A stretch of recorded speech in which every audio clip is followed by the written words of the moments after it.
Hey guys, Stan the Man here. Welcome back to another video. Today we're just going to be continuing our countdown to WrestleMania 41. Just reviewing the last 20 WrestleManias. And today we are going to be reviewing WrestleMania 29. Now, this holds a special place in my heart because my first WrestleMania I went to was at this arena. It wasn't this WrestleMania, but it was WrestleMania 35, which was at MetLife Stadium.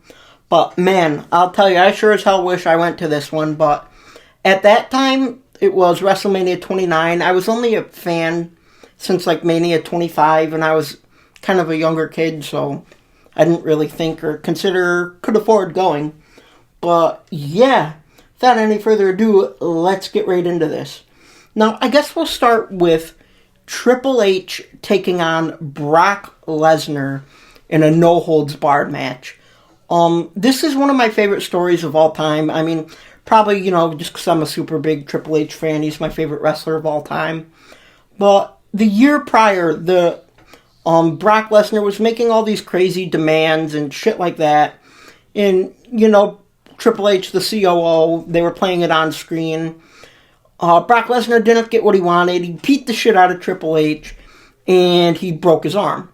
So, he was on the shelf for a long time, yada, yada, yada. When his arm heals, Triple H comes back, challenges Brock Lesnar to a match at SummerSlam, and Shawn Michaels is going to be in Triple H's corner. Well, long story short, like a week or two before SummerSlam, Brock Lesnar attacks Shawn Michaels and breaks his arm, so Shawn Michaels doesn't end up being there. The two face each other off at SummerSlam. Decent match, but once again in the end, Triple H lost, and he got his arm snapped again. And then he pretty much almost quietly retired almost. And then months later, Triple H returned. They brawled a little bit. He protected Vince McMahon from Brock Lesnar, his father-in-law, and challenges him to a match at WrestleMania. No holds barred, and I believe if Triple H lost, he had to retire, which I hate when they do that because then you usually know who's going to win. But anyways, this time Triple H had Shawn Michaels in his corner, and Paul Heyman was in Brock Lesnar's corner. And if you want to see a physical no holds barred match, oh my god, you got to watch this. Triple H chucking Lesnar into the wall. They both beat the living hell out of each other with steel chairs, whipping each other over the back, suplexes through tables, German suplexes on the floor. Like, it was freaking incredible. And then Shawn came in the match where he tried to sweet chin music Lesnar, but Lesnar picked him up and hit him with the F5. And then later on in the match, Heyman gets in, tries to hit Triple H with the steel chair. Michaels gets in, hits the super kick on him. And then, we made it to the end of the match where Triple H hits the pedigree on the steel steps, where he finally beats Brock Lesnar, who's basically been making his life a living hell the past year. And it was nice, him and Michaels hugged at the end, because, Michaels knew how much hell Brock Lesnar was putting Triple H through, but they made it through the end, and overall I thought the story was really decent, and the match was more than exceptional. Okay, up next, we have The Undertaker versus CM Punk. Now, basically, Paul Bearer, Undertaker's longtime manager, actually died that year. So, CM Punk and Paul Heyman were very disrespectful. Undertaker comes out when the Druids are holding, the fire sticks or whatever, and Taker walks through them. CM Punk was disguised as one, beat the hell out of Undertaker, and poured out, quote-unquote, Paul Bearer's ashes on the Undertaker. It was so... That's my text tone.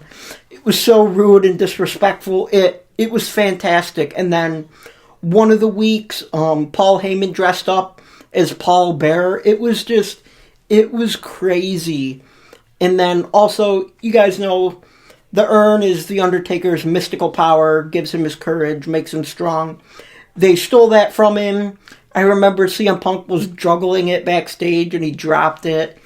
It was just crazy, insane mind games, but wow, it definitely was great storytelling. The match itself was actually pretty good. I think there's that part where CM Punk does the diving elbow through the table to the outside. That was freaking absolutely crazy. I also love the part where Punk's got Taker in the Anaconda Vice, and Taker does the signature sit-up and the eyeballs in his face. But, like all the opponents before, Undertaker drops Punk on his head with the tombstone and beats CM Punk. And then, he grabbed the urn back from ringside and he did his signature pose, which he calls the Shakespeare. And while he was doing that, Paul Bearer, his obituary photo was on the screen, fireworks going off, Taker basically saluting to his best friend and his manager for all the years he was with Undertaker. And it was just a feel-good moment. And personally, I think this was really the last good Undertaker WrestleMania match. I mean, I don't think any of them were really super special after that, but that's just my opinion. But overall, I was very satisfied with the match and the storytelling. And up next, we have the twice in a lifetime. The Rock defending the WWE Championship against John Cena. Now, basically, John Cena suffered a devastating loss to The Rock the year before, so he wanted to get his retribution.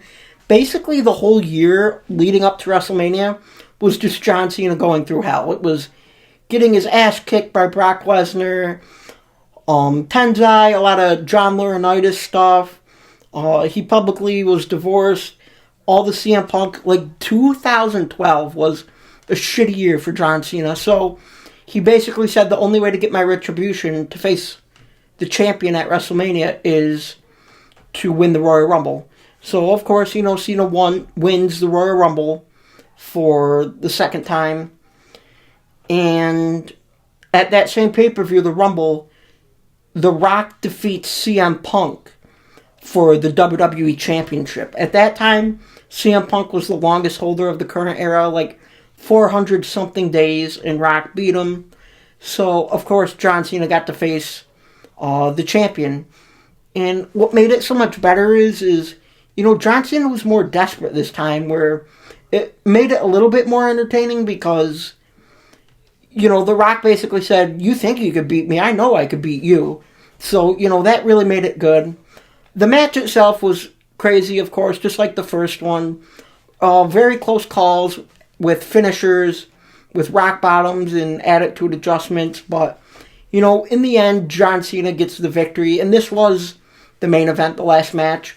And, my favorite part is when they go to the top of the ramp and Cena's holding up the title and, Rock holds his arm and basically congratulates him, and they get that famous photo of the two of them at the top of the ramp. It was, a lot of people are angry that it was 2 years, but, I didn't mind it. At least there was decent storytelling, and we got to see Rock again, and he just did a good story with Cena, I thought. And it's pretty crazy to think the two of them main evented WrestleManias 2 years in a row, the same match. But, it's them two, so it's not really a surprise. But, yeah, guys, I really like this pay-per-view. Like I said, it holds a place dear to my heart. But, yeah, guys, that's going to be it for this video. Comment down below what your favorite match on the card was, what you thought of the show overall, and I will see you in the next video where we will be reviewing WrestleMania 30.